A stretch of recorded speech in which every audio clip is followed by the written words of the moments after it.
Quindi ho questo esercizio in cui mi vengono dati due vettori e questi due vettori sono posti a 60 gradi l'uno dall'altro. Questa è un'informazione importante che adesso andremo a sfruttare. Come? Innanzitutto vediamo che ci viene chiesto di andare a disegnare il vettore A più 3B. Faremo anche questo però alla fine. Adesso ci concentriamo sul fatto di sapere soltanto che il vettore B misura 8,60 in modulo, mentre il vettore A 12. Come faccio adesso a sfruttare queste informazioni? Beh, la situazione è più complicata per quanto riguarda il vettore B, mentre per quanto riguarda il vettore A noi sappiamo praticamente tutto su di lui, perché essendo che è situato sull'asse delle X, se mi dice che il modulo è 12, allora vuol dire che questo si trova precisamente nel punto di coordinate 12, 0. Corrisponde a fare praticamente geometria nel piano cartesiano, quindi è abbastanza intuitivo e facile capire perché si trova nel punto di coordinate 12, 0, perché se giustamente parte dall'origine, è lungo 12 ed è steso sull'asse delle X, non può che stare nel punto di coordinate 12, 0. La situazione invece è più complicata per quanto riguarda il vettore B e adesso dobbiamo ricavarci queste coordinate qua. Come facciamo? Beh, qui entra in gioco la trigonometria, che è quella parte della matematica appunto che studia i triangoli aiutandosi dei gradi. Perché adesso proprio un teorema di matematica ci dice che se io voglio trovare un cateto, quindi il nostro obiettivo è trovare sia questo cateto qua che questo cateto qua. Come faccio a trovarlo? Ci viene in aiuto questo teorema. Teorema che mi dice che se io voglio un cateto, allora questo cateto lo posso ottenere in questo modo. Devo prendere l'ipotenusa I e devo moltiplicare o il coseno dell'angolo adiacente oppure il seno dell'angolo opposto. Ecco che quindi io dovrò applicare due volte questa formula, perché l'unica cosa che so è che questo angolo qui è di 60 gradi, poi vabbè, triangoli, rettangoli, automaticamente so che questo angolo qua dovrà essere di conseguenza di 30 gradi, essendo che questo è di 90. Però a noi ci basta sfruttare questa formula e i 60 gradi. Allora a questo punto che cosa scopro? Scopro che questo cateto qui sarà dato dalla lunghezza quindi dell'ipotenusa, che io so quant'è, perché appunto me lo dice l'esercizio, è 8,60. Quindi io dovrò fare, se voglio la lunghezza di questo cateto che chiamo direttamente con H, sarebbe l'altezza, quindi H sarà dato dall'ipotenusa per il seno dell'angolo opposto,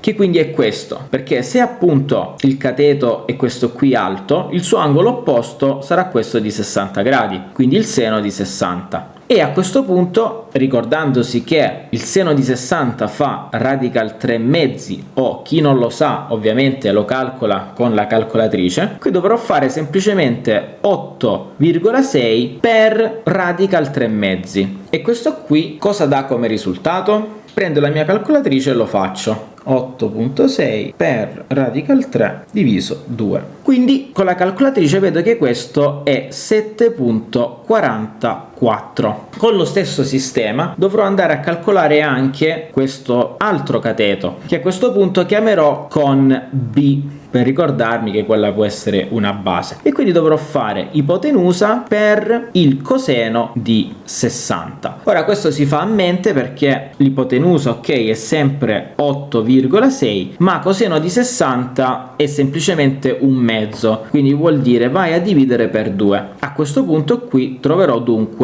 4,3. Ed ecco che in questo modo mi sono trovato le coordinate di questo punto qua, che adesso appunto sarà di coordinate 4,3 di larghezza e 7,44 di altezza. Adesso abbiamo tutti gli strumenti per poter calcolarci il vettore richiesto. Il vettore richiesto era appunto A più 3 volte B. Come si fa questo conticino? Beh, questo è piuttosto semplice. Se voglio A più 3 volte B, mi basta ragionare componente per componente. Quindi A abbiamo detto che è il vettore di componenti 12, 0. Ora dobbiamo fare più 3 Le componenti di B sono, abbiamo detto, 4,3,7.44. E adesso come si fa un vettore per uno scalare? Lo scalare è il 3, quindi io questo 3 lo devo andare a distribuire qui dentro.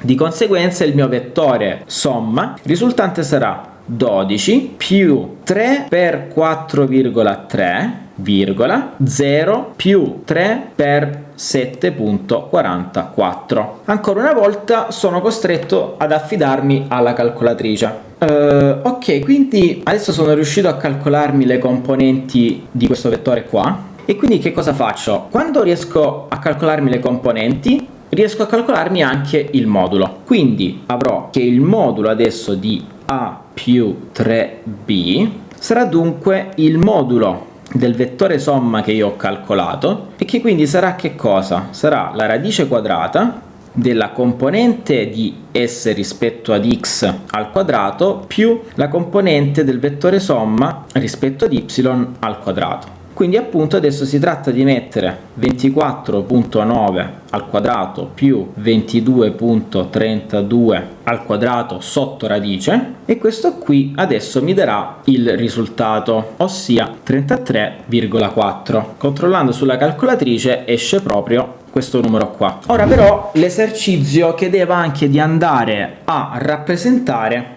il vettore, e per fare questo cerco di avvalermi di GeoGebra. Quindi adesso siamo su GeoGebra e non ci resta che mettere tutti i dati che abbiamo trovato. Allora, partiamo dal punto 12, 0. Quindi praticamente mi basta semplicemente metterci i punti adesso. 4.3,7.44, poi B 12,0, e poi dobbiamo mettere questo vettore somma che abbiamo detto essere 24.9,22.32. Quindi adesso vado a prendermi questo strumento qua, vettore,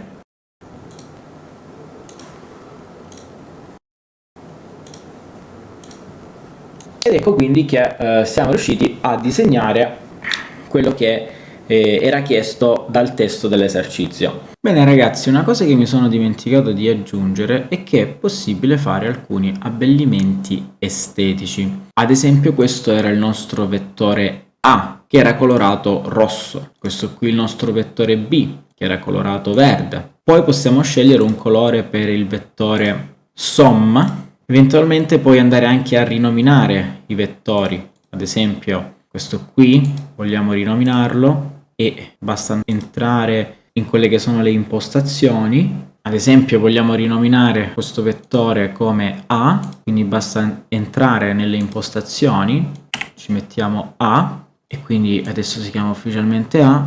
Anche questo lo possiamo rinominare B e infine questo S. E quindi abbiamo il nostro vettore A, il nostro vettore B e il nostro vettore somma S. Ma non era tanto questo quello che volevo aggiungere, che per carità può risultare sempre utile, ma volevo aggiungere il fatto che abbiamo a disposizione uno strumento di misurazione. Quindi selezionando l'origine e poi successivamente il punto nel nostro vettore somma otteniamo calcolata la distanza, che corrisponde effettivamente al nostro risultato, quindi è molto utile per andare a controllare alcuni conticini.